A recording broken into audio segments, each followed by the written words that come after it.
What's up, you guys? Thanks so much for coming back to my channel for another amazing, hopefully really inspirational video. Okay, so I have a really funny story I have to tell you guys. I went to a red carpet and Miss Tina Knowles showed up. Hold the applause. No one's even home. Anyway, Tina Knowles shows up and I'm like, oh my freaking gosh, is Beyonce with you? Of course she was not. That's not the point. You're freaking Tina Knowles.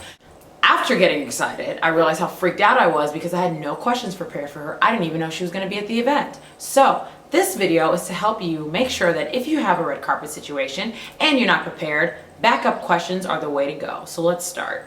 I'm really used to having backup questions at carpets because I know there's a lot of unexpected guests that happen. I learned that after my first 2 red carpets. But I'm really obsessed with interviewing actors, so I always have like actor questions like, you know, what show do you want to guest star on? Or like, who do you want to guest star on your show? Tina Knowles does not give a crap about that stuff. So I had to really understand that I need to be prepared for anybody. It's not like, oh, you have to read every single article every single day. I mean, you should, but that might be a little impossible because it is for me. So just have to be aware. Make sure your phone is always charged because that's not a joke. I had time to Google her and make sure I knew about her clothing line. And of course I already knew she was married, that kind of thing. But I wanted some like real deets. It's really easy to go, what brings you out here today?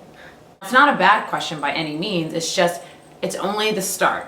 You have to listen because you want that question to lead to some amazing question next so that you don't just stay with like, so are you here to support your friends? Like, duh. That kind of stuff, just getting a little bit more creative. So with Tina, Miss Knowles, we're not on Friends base. Tina. Anyway, with her, I had to be smart because I know we were at a foundation. So and of course she could be a part of any foundation she wants to. So I wanted to ask her what drew her to this one. And whatever her answer was, I decided to go off that into her personal life. So she said she was drawn to this one because of health. And I said, okay, well, let's talk about your healthy regimen. What are you eating for breakfast, lunch, and dinner? Not that it was like the most creative question ever, but it at least got her laughing and talking, and it kept her interested because she did not have to stop and talk to me on the carpet. There were several other reporters chasing after her, of course. That was just a tidbit of like, oh my gosh, I was really freaking out. When you go to a carpet knowing that there's gonna be so many different guests there, and sometimes it's very hard to prepare for everybody, just always have at least 5 to 7 backup questions.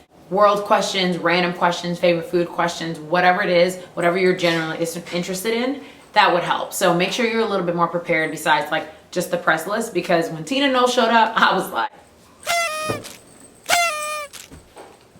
I was super calm, actually. It was really great. So really glad I got to talk to her, and I hope that this helped.